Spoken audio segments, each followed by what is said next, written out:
How's it going, everyone? I figured I'd do a quick little video on my afterthoughts of King of the Table 9 yesterday. I'm sure half you motherfuckers tuned in to go watch it. Awesome fucking matches. If not, I'm sure they'll have them uploaded within the next week or so. I'll just run through the list and give a quick little thoughts and opinions on some of the matches that happened. First one, Nisa Kamadan versus Sarah Collins. Nisa, I didn't really know much about her leading up to it, but holy fuck, I can say is she fucking absolutely dominated Sarah. Sarah, big strong woman. Nisa looked like her experience obviously over the last couple of years. She's won worlds a few times, definitely kicked in. She knew where she needed to go with Sarah. Awesome fucking match. Congratulations, Nisa. Next one, Sergey Helashenko versus Arif Artem. I predicted this one wrong as I did the first one. I'm horrible at fucking predictions. So if you're ever gonna make bets based off my predictions, be prepared to fucking lose your money. So Sergey, I really wanted you to win. I was cheering for you. I didn't think you were going to be able to pull it off. I thought Arif's speed. I thought he was going to have a little more gas in the tank towards the end, but fuck, I was wrong. Sergey, you continue to show why you are the fucking up and coming in that weight class. Super heavyweights, even fucking heavyweights, regardless what class you're pulling. Your performance just keeps getting better and better. Hopefully one day get to meet you on the table again. Sorry to hear about the Finky. I guess we got a little bit of twinsies going on there, buddy. So yeah, congratulations, Sergey. Awesome fucking performance. Valera versus Lars Rybakhin. I thought Lars was gonna win this one. I predicted this one right.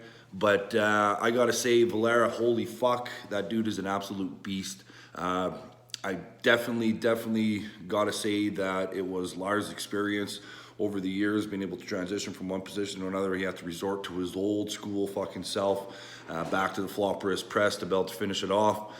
But I say Valera, give him a couple more years, he gets a little more finesse, gets a little more fucking technique behind him. That dude's an absolute fucking unit, and I can only see nothing but a bright future ahead of him if he continues in the sport and goes uninjured and continues to progress the way he is, because absolute awesome performance. And Lars, you're the fucking man.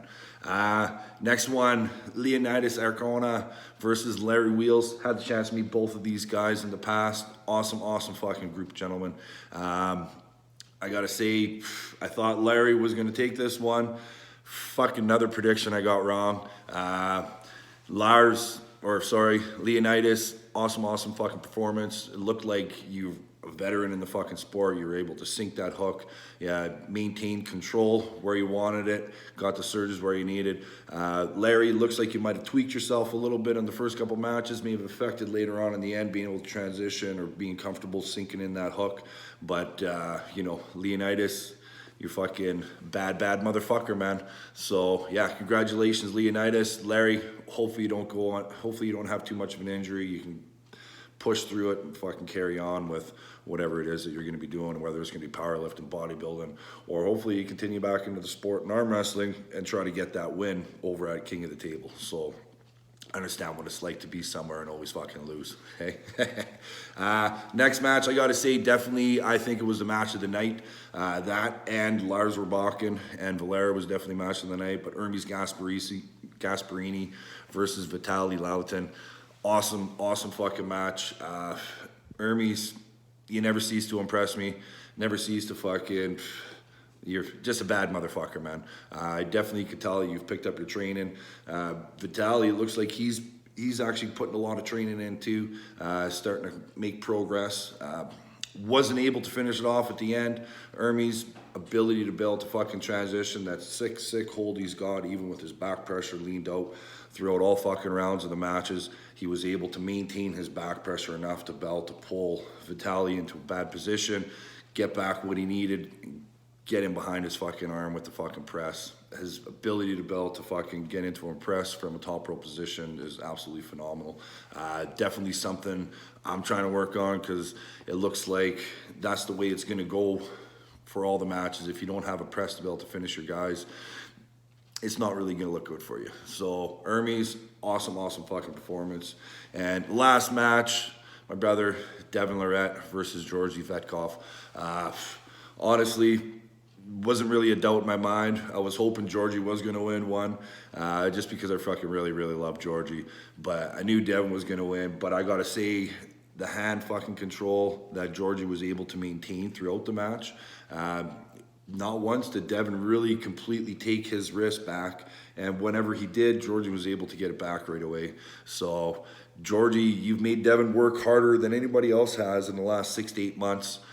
I got to say, fucking bad fucking dude. If he can be able to transition from a top roll into a press like what Hermes was, I don't think there's a single person on the planet that would be able to stop fucking Georgie right now.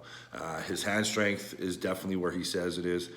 Still to this day, nobody was able to take his fucking wrist. So looking forward to seeing Georgie, and obviously Devon.